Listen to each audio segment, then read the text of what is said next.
Bispo André, amém? Nada, é muito prazeroso ouvir o senhor falar, pessoal, e como o senhor estava falando sobre a importância, né, da oração, é o relacionamento, é a maturidade, e um cristão que não desenvolve isso, né, uma vida de oração, ele praticamente ele morre, porque se não tem relacionamento com o Espírito Santo de Deus, com Deus, né, através da oração, né, como que ele vai chegar à maturidade, né? Mas eu vejo que a maior dificuldade de muitos que estão na igreja, e eu digo até por mim, porque como se diz, né, no dito popular, eu vim de um berço evangélico, né? Se é que se compra esse berço, né? Mas eu cresci na igreja e a gente vê as pessoas orarem tudo e tal, mas eu sempre tive uma dificuldade de desenvolver uma vida de oração. E por muito, como o senhor falou, por causa do monólogo. E eu ficava ali falando e às vezes eu não dava o tempo, esperava para perceber, né, ter a percepção e ouvir Deus falando. Ouvir Deus falando já tirar essa venda de muitas pessoas, né, ainda principalmente novos cristãos na igreja. As pessoas pensam muitas vezes, eu digo particularmente por mim, né? Porque ouvir Deus falar não quer dizer que muitas vezes eu ouço uma voz falando comigo, mas a gente tem aquela impressão no coração, uma convicção que Deus está falando, confirmando algo. A gente não ouviu uma voz assim nítida, e a gente percebe que Deus está tratando conosco. E desenvolver isso, eu acho que é uma coisa muitas vezes muito difícil.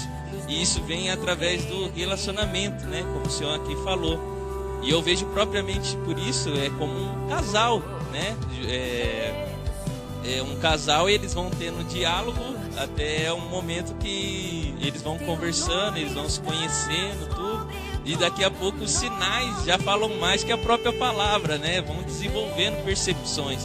Já sabe o que a pessoa está sentindo, já sabe o que a pessoa está pensando, até mesmo ao seu respeito, né?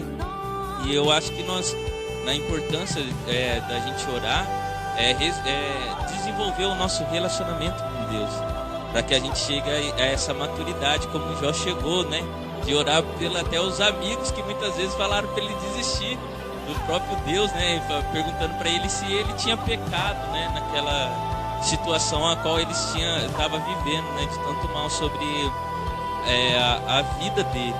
E eu vejo isso na igreja e espero que a gente possa passar a fazer isso, a trabalhar isso nas nossas vidas de cristão, o desenvolvimento de nós orarmos, estarmos em relacionamento constante com Cristo, né, para que a gente venha a amadurecer como corpo de Cristo. E já falando sobre isso, né, às vezes as pessoas, principalmente novo convertido, tem muita dúvida, né, como eu devo orar, existe um modelo, qual é esse modelo, né? Às vezes a gente sabe que Jesus deixou na Bíblia um modelo de oração que é o Pai Nosso, conhecido por muitos, mas eu devo rezar o Pai Nosso, como é que é isso, pastor amigo? Explica um pouquinho. Eu quero falar sobre essas duas coisas importantes. Muitas pessoas não levam em consideração, mas como o André disse, o pastor André disse, é verdade.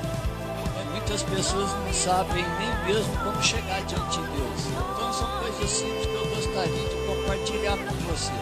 A palavra de Deus diz em João capítulo 14, versículo 13, que Jesus dizendo aos seus discípulos, disse para ele: até hoje nada pediste em meu nome, agora vocês venham pedir em meu nome e eu trabalharei por vocês. E a palavra de Deus também diz em 1 Timóteo capítulo 2, versículos 5, que Jesus, homem, é o único intercessor, é o único mediador entre Deus e os homens. Imagina, pastor André, se eu quero escrever uma carta para uma determinada pessoa e eu não coloco o endereço certo. Então eu tenho que saber que o endereço certo é a oração em nome de Jesus. Por quê? Porque Jesus é o Filho de Deus, ele faz parte da Trindade. Outra pessoa também importante que está em Romanos capítulo 8, versículo 26, diz que o Espírito Santo é o nosso intercessor. O outro papel importante do Espírito Santo, que é Deus, é orar, intercedendo em favor das nossas vidas, porque nós não sabemos orar. E diz a palavra que ele ora com gemidos inexprimíveis, segundo as nossas reais necessidades em Cristo Jesus. É ele que filtra a nossa oração diante de Deus, e ela chega filtrada na presença de Deus. E quando chega filtrada na presença de Deus, o orvalho de Deus começa a ser derramado sobre a nossa cabeça, ser derramado sobre a nossa vida. A palavra de Deus diz que não tem, já que a gente começou a falar sobre crescimento e maturidade, sem oração. A oração é que quebra, em primeiro lugar, o jugo na minha vida, e depois o jugo na vida das outras pessoas, para as pessoas entenderem as coisas a respeito de Deus, a respeito da palavra, porque a palavra de Deus, ela se discerne espiritualmente uma das outras.